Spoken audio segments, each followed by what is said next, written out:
trazer um pequeno esclarecimento para meus amigos, meus irmãos que têm nos acompanhado aí no nosso canal, e peço desde já que indique para alguém, dê um like, compartilhe. E por que o nome do nosso canal é Canal Rema? E por que cada vez que eu começo uma ministração, eu falo qual é a rema de hoje? Porque essa palavra rema, ela tem um sentido muito amplo, muito grande, muito profundo na Bíblia. Algum desses princípios, alguns deles eu quero tentar passar para os irmãos. E eu sei que no meio evangélico há muitas correntes que têm suas opiniões sobre a palavra, né? A palavra rema. Muitos falam que ela não tem muito sentido, outros falam que ela tem um sentido muito profundo, outros falam que ela é igual a outra, que é a palavra logos, e assim há divergência sobre isso. Mas, já que é o nome do nosso canal, e já que eu uso muito esse princípio, antes de eu pregar, eu peço ao Espírito Santo, qual é a rema de hoje? Antes de eu falar algo, eu peço ao Espírito, qual é a rema de hoje? Quando eu vou fazer uma clínica, quando eu vou visitar alguém, quando eu vou evangelizar, quando eu vou conversar com alguém e que eu não sei ainda o que vai acontecer, o que vai ser daquela conversa, eu sempre parto desse princípio. Espírito Santo, qual é a rema de hoje? Qual é a rema para aquela pessoa? E esse princípio é um princípio que eu tenho. Não é uma regra, é um princípio. E creio que é importante eu falar para você porque que eu tenho esse princípio. Quando você olha para a Bíblia, as pessoas que têm dúvida sobre o sentido da palavra rema, é como eu já falei, correntes exageram.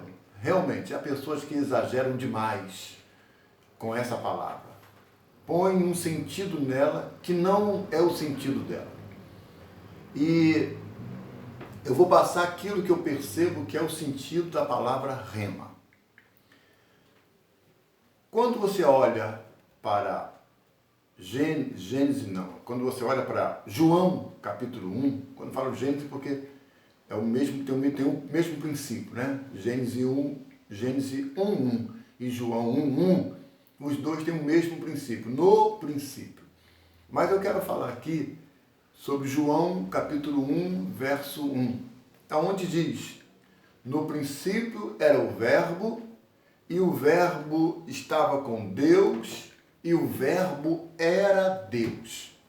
A palavra verbo, né, é o mesmo sentido de logos. Logos e verbo têm o mesmo sentido. E no português nós falamos palavra.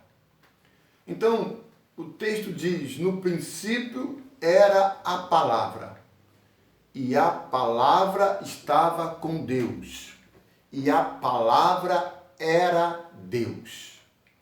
Era o Logos. Então, quando você, aqui em João 1, a palavra no original para verbo é Logos. Logos, né? Quando você pega o Logos nós entendemos que é a palavra que Deus proferiu, mostrando ali que o poder dele de criar. Ele do nada, ele disse, haja luz, haja expansão, haja seres, né? Então ele começou a falar, haja, e essa palavra, esse verbo ativo, vivo, começou a criar do caos todas as coisas que nós conhecemos, ou todas, parte nós conhecemos e parte não. Então, a palavra ali no original é logos. E não podia ser diferente a palavra logos, por quê? Porque ela fala da palavra que foi inspirada por Deus. A palavra que foi pronunciada por Deus. Essa palavra que foi pronunciada, ditada, falada. Essa palavra foi que inspirou os profetas. Foi essa palavra que inspirou os patriarcas. Foi essa palavra logos, ela é a palavra criadora. E quando essa palavra veio se tornar texto para nós, a segurança que nós temos é que ela é o logos de Deus, porque ela saiu da mente de Deus. Ela então se tornou essa palavra que está impressa, mas ela traz para nós uma revelação, porque ela é a própria palavra que está na mente de Deus. O próprio Deus a pronunciou. Quando Deus pronunciou essa palavra, ela é uma palavra eterna. Porque a palavra, aquilo que Deus profere, é eterno. E essa palavra entrou na mente dos homens, e os homens, então, inspirados por Deus, eles escreveram revelações. Eles escreveram os textos bíblicos. E nós temos hoje os textos bíblicos que aqui contém a palavra de Deus, o logos de Deus. Por isso que esse termo logos fala exatamente do sentido em que ela foi inspirada, pronunciada por Deus, foi Deus que pronunciou essa palavra, e essa palavra, ela nunca se perde, ela nunca se deteriora, ela nunca é ultrapassada. Por quê? Porque livros que homens escreveram de suas próprias experiências, dos seus testemunhos, escreveram da sua história, da sua mente, mas é finito. Mas a palavra logos é uma palavra eterna, porque foi pronunciada por Deus. Então, João, capítulo 1, verso 1, já diz que esse termo logos está falando de doutrina, está falando da escrita, está falando da lei inspirada por Deus, está falando dos princípios de Deus. Então, ótimo. Palavra, logos, verbo. Nós compreendemos o sentido da palavra. Agora, tem outras pessoas que eles acham que a palavra logos tem o mesmo sentido da palavra rema. E aonde eu quero mostrar para os irmãos, de uma maneira muito simples, que há uma diferença. Há uma diferença muito simples, em que a palavra logos, ela está aqui nos mostrando o princípio de Deus para diversas coisas. Agora, quando nós compararmos a palavra logos com a palavra rema, nós vamos ver que o sentido e o contexto é completamente diferente. Aonde vai dar para nós vermos que há uma diferença. Né? Há uma diferença. Agora, não há uma contradição, não há um choque.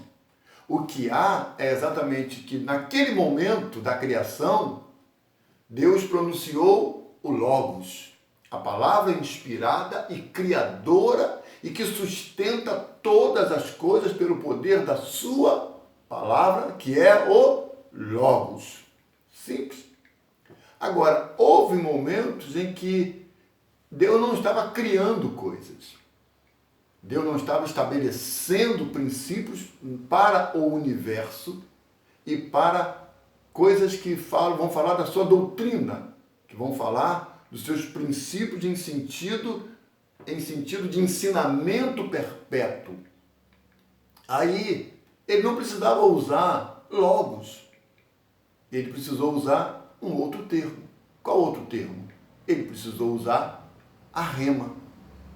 E aí depois, então, eu vou explicar o sentido da palavra rema, mas eu estou mostrando aqui que em momentos de Deus na história do universo e do mundo até hoje, ele usa a palavra logos. E em momentos de Deus no universo, em momentos de Deus na história do homem, na história dos patriarcas, na história da igreja, na história dos profetas, na história dos reis, na história de Israel e na história que se segue, Deus em muitas vezes, como nós vamos ver, ele precisou usar uma outra palavra com outro sentido. Qual? Rema. Então não há choque. Não há choque de rema e logos. Apenas o momento pede que se use logos ou que se use rema. E por isso que eu estou mostrando para os irmãos que aqui em João 1:1, que tem o mesmo sentido de Gênesis 1:1, no princípio criou Deus. Quando Deus criou, quando em João aqui retrata o que aconteceu lá em Gênesis, João 1:1 retrata o que aconteceu em Gênesis 1:1. A palavra ali tem que ser a palavra criadora. A palavra com substância de manter o princípio de Deus sobre todas as coisas. Então, não há choque entre rema e logos. O que há é que em momentos específicos Deus teve que usar logos e Deus teve que usar rema. E é por isso que eu começo essa série de estudos falando aqui sobre a base mais importante para nós compreendermos o logos, que é em Gênesis 1:1, que também se repete no Novo Testamento em João 1:1. No princípio criou Deus. Né? No princípio criou Deus. No princípio era o logos. No princípio era a palavra. No princípio era o verbo. A ação de Deus saindo para criar todas as coisas. Ok? Então esse aqui foi o primeiro vídeo e eu agora vou voltar com o segundo vídeo, onde eu vou estar mostrando textos bíblicos onde a palavra logos foi necessário Deus usar. Onde as pessoas precisaram usar naquele contexto, naquele momento, a palavra logos. E depois nós vamos ver os outros textos onde a palavra rema precisou ser usado e por isso que ela é a palavra, e depois a gente vai ver. Tá bom? Então esse foi o primeiro vídeo de esclarecimento e daqui a pouquinho eu estou voltando com o nosso segundo vídeo falando sobre outros textos sobre a palavra logos. Deus abençoe, até o